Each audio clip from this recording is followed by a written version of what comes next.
Men did in fact wear trousers and mostly toned down colors and simpler garments. That is unless you mean macaronis or dandies or nightcaps. No. Sorry. What? Pause it. Yeah. Thank you, Sam. What do my eyes see before me? What just came onto the screen there? What the fuck is happening?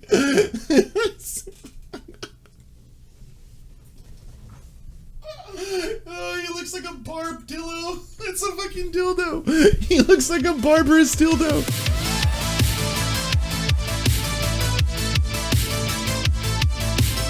If we look at a timeline of Western fashion history, and we pinpoint 1790s, which is sort of when the stereotypes started taking shape, we see a very sad truth, sad for any manly man fans out there, at least. And that is that for the majority of human history, men were looking very unmanly.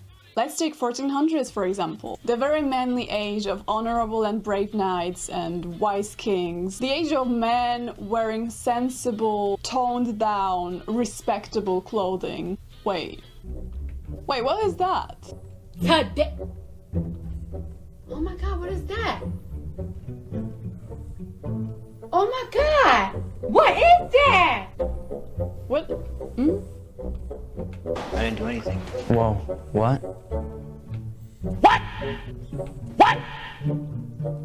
What the fuck? You know, maybe it was just a phase. Let's have a look at 1500s then. Wasn't Henry VIII like a proper manly man with his manly beard, a beer belly, and a questionable attitude towards women? He surely must have... Oh wait, is that jewelry? Are these stockings? Extravagant gold fabric? Fancy cap? Not... They didn't really capture his gout though. They should have done... Come on. That painter. It's... I feel like this is gout erasure, you know?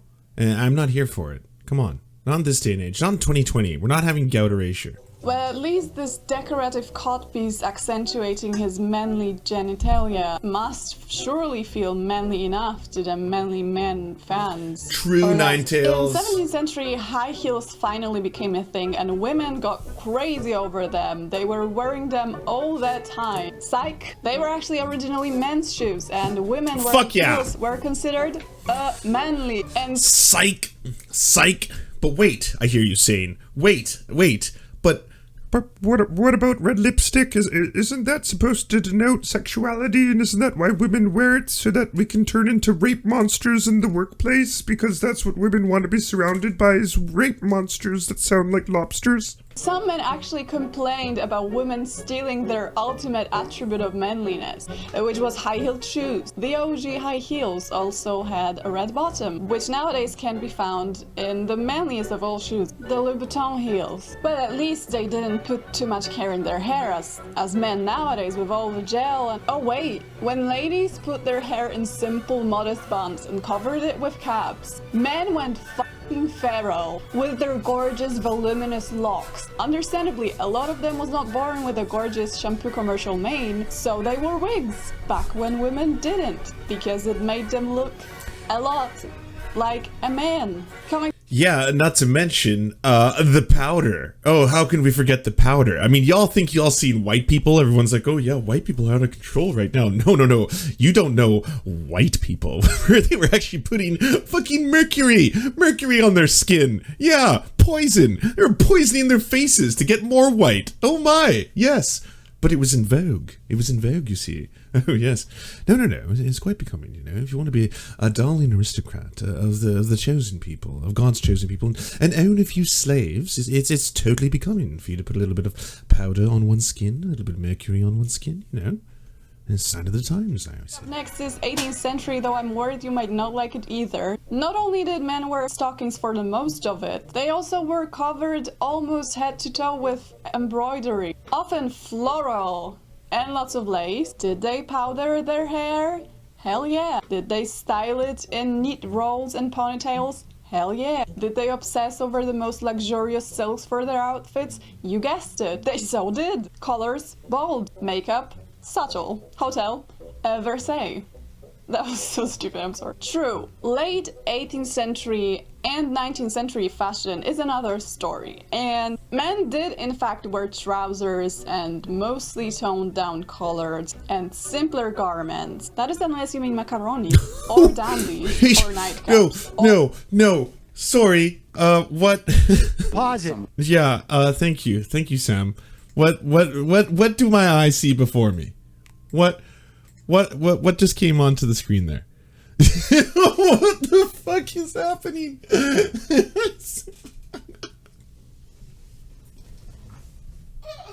Oh, he looks like a barb dildo. It's a fucking dildo. He looks like a barbarous dildo. Like, what the fuck? Oh, y'all don't know the drip, all right? Y'all don't know the drip. Always talking big game. Oh, yeah, you know the fucking... This is the fucking drip, son. Here you go. So manly. What happened to the manly men, Candace Owens? What the fuck, Candace Owens? Like, what do I see before me here? This fucking barb dildo. That's a fucking man's man, all right? That's the kind of man you don't want anywhere near. You're whap.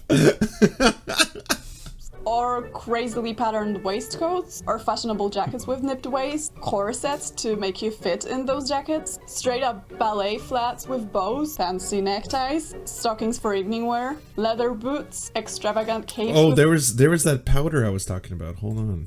Let's get back to it. With bows, fancy neckties. Look at this. Men.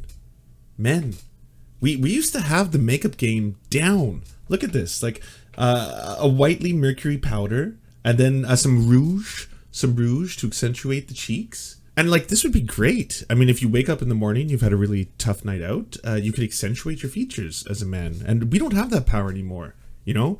Like, we just always consistently look like shit. I like, it's not becoming for me to put on some concealer or some eyeliner. Well, you get the idea. So guess what? For the vast majority of human history, Western manly men that you so like to refer to wore dresses. For the vast majority of human history, men wore makeup. For the vast majority of human history, men styled their hair and wore wigs. They did ballet. They learned to move graciously. They wore corset, lace, silk, leopard print, frilly nightgowns, bows, a lot of pink, tasty pastels, and don't even get me started on any culture that isn't Western. For the vast majority of human history, men's interest in fashion and their own appearance was not considered unmanly. It was a sign of wealth and power. Fashion evolves and changes, and no matter how much you'd like to, you cannot make people wear things that you personally consider more manly. Because if it wasn't for the ever-changing fashion, you would still be stuck with long robes and silk stockings. So next time y'all manly men complain about Harry Styles wearing a skirt, think about how not so long ago all the manly men that you're referring to would probably decapitate you for not looking manly enough. And on this bright note, this rant is finished and I need to go and eat something. Bye. So that is, as the kids say, a base. My first experience with Karolina Zebrowska. I apologize if I'm not pronouncing that correctly, but yeah. Thanks, algorithm, for once. Really well done. Really well done. That was good shit. I have to go back and take a look at some of these beautiful manly men from way back yesteryear. Oh, look at this. Look at this. Just this one's my favorite.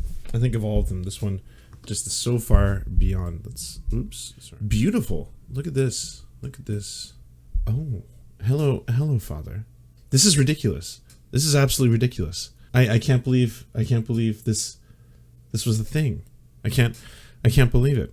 And hey, to the people in chat talking about how why don't you wear lipstick and why don't you put on eyeliner and stuff like that? You'd look great doing it. That's how deeply entrenched I am. That's how repressive my version of cis-normative behavior is, because I have zero interest in doing it. Like, of all the things that I experience, which I have experienced a lot of different kinds of, let's just say, disillusionment with beliefs and belief systems throughout the years. Being cis has never been one of them. It's not one of the things that I ever have to question. I've gone through the idea of toxic masculinity a lot because I feel very empathetic and sympathetic towards people. I gravitate towards those emotions very naturally, and I don't like the idea that doesn't make you a manly man. But the idea of not being secure in my own shell as a person. Like I don't really experience dysphoria, so there's that. And I guess as part of that, that just deeply reinforced behavior. I've never had a desire to try on makeups and things of that nature. I'll be honest, the times I have people put makeup on me, I found it unpleasant, and at which point it gave me new respect for women who have to wear it just to feel normal in society. Like people are always like, yeah, women, they're always all done up because they just want to look hot, you know, because they just want guys to think they're hot. I was like, motherfucker, gee, they do that because that's how you judge them. That's where your worth comes from. That's like in society when you're like, whether or not I'm going to value this human, it's usually based on the fact of whether or not you want to fuck them. That's kind of like how you've set up the game. So that kind of sucks. That's kind of brutal for like half the human race to have to be like, well, I don't feel comfortable leaving my house unless I put on what is now considered to be the status symbol by which you will give me worth, which is on whether or not you deem me fuckable. And unfortunately,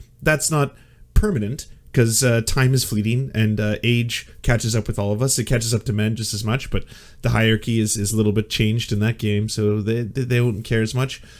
And then, of course, we were getting to this whole thing with this fine individual.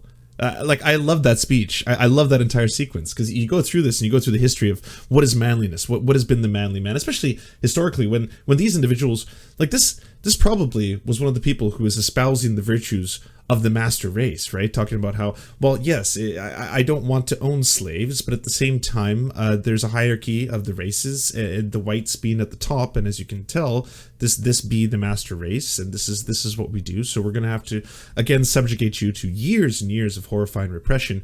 And this is also kind of interesting because in that video, we're talking a little bit about how the history of men and the idea, what constitutes the male gender, what exactly denotes whether or not you are masculine, whether or not you, of course, are an alpha male in today's society, all that kind of stuff. A lot of it was to do with the expression, unfortunately, as well as the idea of how white you are. I've talked a little bit about colorism, and I don't know if everyone understands the history of that, but it's fascinating the more you read up about it, where in today's day and age, the idea of whitening or whitening products is $1 billion industry, especially in lots of Asia. Like, it astounded me when I was walking down in the Philippines, rows in supermarkets that are just whitening cream. And I'm not talking about like, there's a bunch of beauty products. There are. It's like, here's the shampoos, here's the conditioners, and here's the whiteners. There's just rows of whitening products. And it's just like, this is the white section. This is the section where you can bleach your skin to look more white. And the reason being is that we as a society value the whiter shades of your skin. So even if you are a member of the black community, you will actually have better advantages in life, which we can actually track with like a monetary value based on how white your color is, based on how like the whiteness of your skin. So there's an actual scale that goes up in value, which is just fucked under the current capitalist system. And it's things that, like, you know, us white and white passing folk, we don't ever think about. I've never been like, well, yeah, it depends on what shade you are, you know? It's like, it's not just about being white, it's about how white you truly are. And if you're not white enough, well, let's hope you can bleach that skin a little bit through these products. And historically, it went to say that in this day and age, those who would toil in the fields, the peasants, the serfs, if you will, if you toiled in the fields, you would get a lot of sunlight, and of course that would make you a little bit darker in complexion, and because of that, you would then be seen as being poor or more poor. So then it would just basically, you would wear your class on your face. But it got more fucked up when it came to America. Like, when it went to America, the fact that you might be a little bit more white usually denoted that your slave owner was raping you. That's right. It meant that the slave owners were raping the slaves, and they were making, you know, a mix of different colored babies, and those babies would have more privileges by the slave owners just by virtue of the fact that it might actually be their children. So then that idea came. That's where American colorism is born. So that would actually be embedded into society itself, which again, it's just horrifying. It's horrifying to think about all these things, and you never think about it. Especially in just your day-to-day, because again, you see shit like this and it's fucking hilarious. You're like, this is ridiculous, right? Like, we've come a long way from looking at this and thinking that this is normal. Not only is this normal, but this is superior. This is just the way you should be. Whereas now we're trying to get along the lines of you should be able to express yourself however you want. It turns out that all of this, it's all a spectrum. Nothing is a binary. Being locked into, just one rigid idea of what is a man, what is masculine, all that is kind of ridiculous. It's an expression. There's many ways to be masculine, right? You can be chiseled, ripped, and have that enormous monster schlong, and you can also be a femboy. You can be anything, and you can be gorgeous in both situations, and you can also do wonderful things, such as.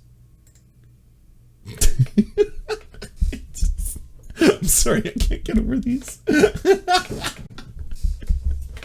Hey, we want to mutual aid you to get some eyeballs on your work. So if you have a leftist YouTube channel or Twitch stream or something you want us to advertise, just send us a 20 to 30 second ad using the forums at weareserfs.com. We'll do our best to help you out. And please submit once per channel.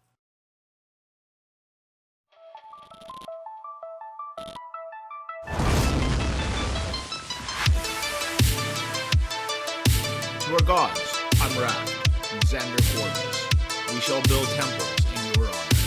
To our monarch, Tom Spiker, we live to do your bidding. To our lords, Jeffrey Lamb, Trevor R., Stephen, Nine Tails Cosmic Fox, Aunt Josephine, Poppy Nelson, Ryan Lubin, Jimothy K. Meeble Beeps Jr., we bow meekly for your pleasure.